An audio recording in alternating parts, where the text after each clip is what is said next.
Alright, this is Dan here, and welcome to another CLV Boost tutorial. In this particular video, we're going to be talking about how to generate leads with social media. Social media lead generation 101. How to turn what you're doing every week, every month on social media into tangible business results, more prospects in your funnel, ultimately more sales in your pipeline. We're going to talk about the fundamentals here. The first two, I highly advise building a strategy off of modeling, which we'll talk about very briefly here.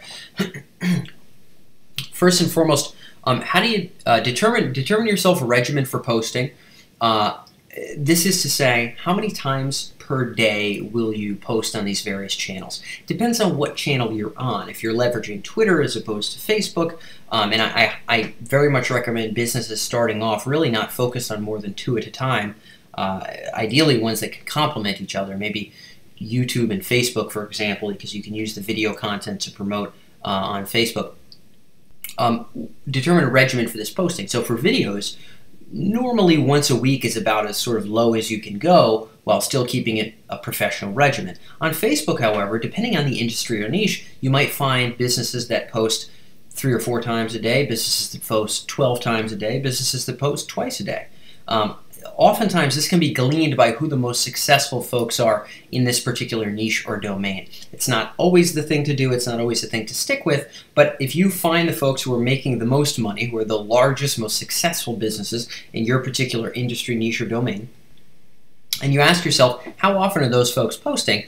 Usually this will give you at least some degree of a baseline for where you might want to start.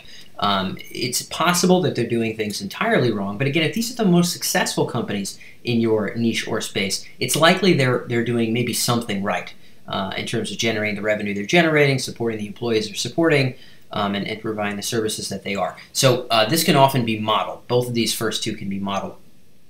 The second of which, I find that more modeling companies are sort of lackluster here, but it's still worth looking at what your best competitors are doing here. How will you mix in overt and indirect lead generation efforts? Let's talk about what the difference is there. An overt lead generation effort is essentially social media content that explicitly drives people to some kind of a page where they can enter their information. Whether it be for a webinar registration, a white paper of some kind of a free video tutorial, some sort of a newsletter subscription, an overt lead generation call to action on social media essentially takes someone to a place where they can enter their information right away.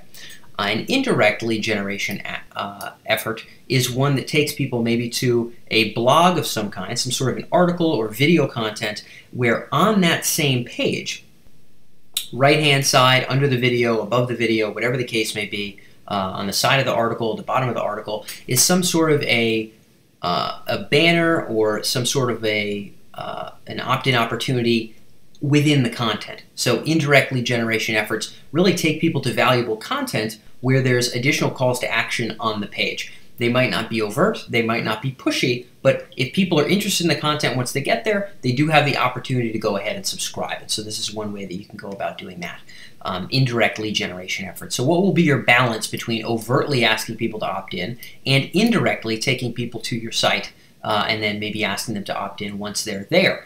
Again, this will vary a little bit by industry. The best overt kinds of call to action for lead generation purposes on social media are those that can logically validate the entering of their own information. So a great example of this is a webinar. If you're putting on some kind of a live webinar, even a recorded webinar, but ideally a live webinar of some kind, where you're going to be teaching on a topic, whether it's CRM technology selection for executives, or whether it's Facebook marketing basics for new entrepreneurs, or whether it's martial arts fighting techniques. It doesn't matter what your webinar topic is.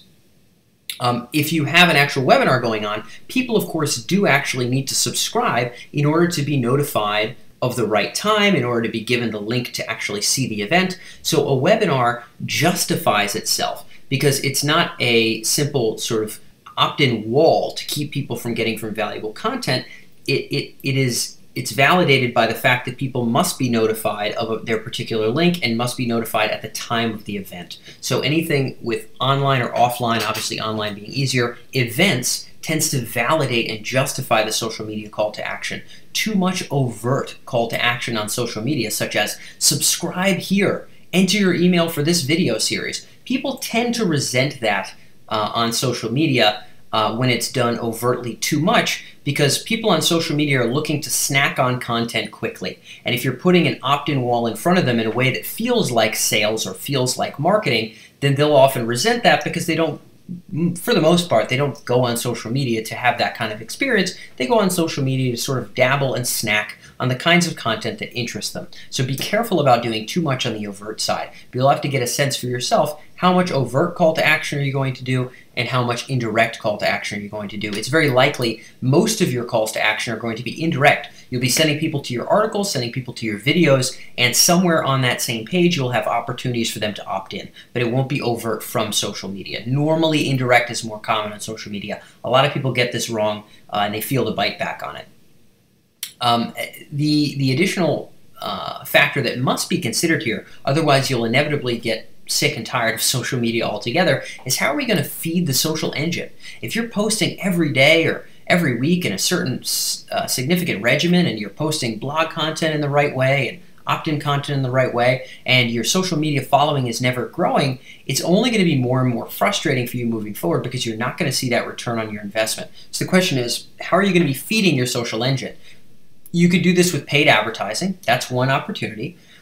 You can also come up with exchanges and arrangements with other people with similar social media presences. So if you sell, let's say, fitness courses on the internet, you can find other people who have a fitness fan page on Facebook or a fitness YouTube channel, and you can come up with some kind of arrangement where they continuously mention you, and in exchange maybe you mention them, or in exchange maybe you send out an email for them, or in exchange maybe you write a blog article for them, something that's valuable to help them out as well. But you garner an ongoing week-over-week arrangement where these people help to drive new traffic, new eyeballs to your social channel. Or you set up a paid advertising budget where you send people to maybe your best content, your best indirect lead gen content on social media, and you just understand that the burn rate on that budget, whether it's $8 a day or $800 a day, is going to be to garner your organic following and to drive leads and sales there. And of course, you can track that ROI, and that's its own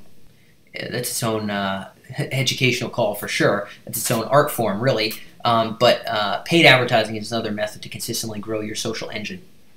Similarly, if possible, integrate social media into your emailing regimen.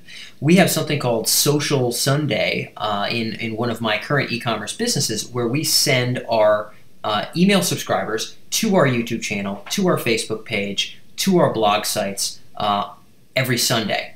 We don't send them to all three, we rotate among the three, but this ensures that we consistently get more and more of the people on our email list to go and like our fan page, and go and engage on our fan page, and go and share content from our share page. And we get more and more of our email subscribers to go subscribe on YouTube as well, so they see our content when they get there. So we're constantly integrating our social media into our existing marketing processes to ensure that we're feeding the engine. We're making sure that social is not a stagnant thing that sits in a corner, but it's part of our circulation of traffic, and it's part of our aggregate marketing and growth strategy, so that it too is growing along with the rest of the business. If you're not doing anything to feed the engine, you're going to be in trouble. So we can do, again, affiliate arrangements with folks who are in your space. You can do paid advertising. You can use your own email list. There's myriad other strategies. Those are three that I like to use, and three that I've used myself in multiple businesses. And then lastly, learn from your own outliers. So certainly you can learn from the folks who are most successful in your space, and you can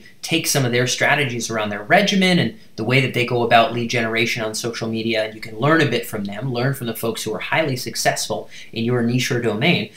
But you can also learn from your own outliers. So if you have a YouTube channel, and let's say 1 in every 10 or 15 videos that you create ends up getting 5 or 10 times more views than the rest of the videos, you might want to take a look at, what did you do to promote that video? What is it about that kind of content? What is it about the way you shot that video, or the way that you rotated that video out on your other social media channels, that might be responsible for why it has so many more views than the others? Similarly, if you're on Facebook and you notice that you've got a certain post in every given week that has performed better than all the other posts, has more shares, more likes, more comments, take a look at what are the themes of your most popular material. Is it a lot of pictures? Is it a lot of videos? Is it a lot of infographics? Is it a lot of morning posts? Is it a lot of evening posts? Learning from your own outliers in terms of what are the positive outliers? What are the social media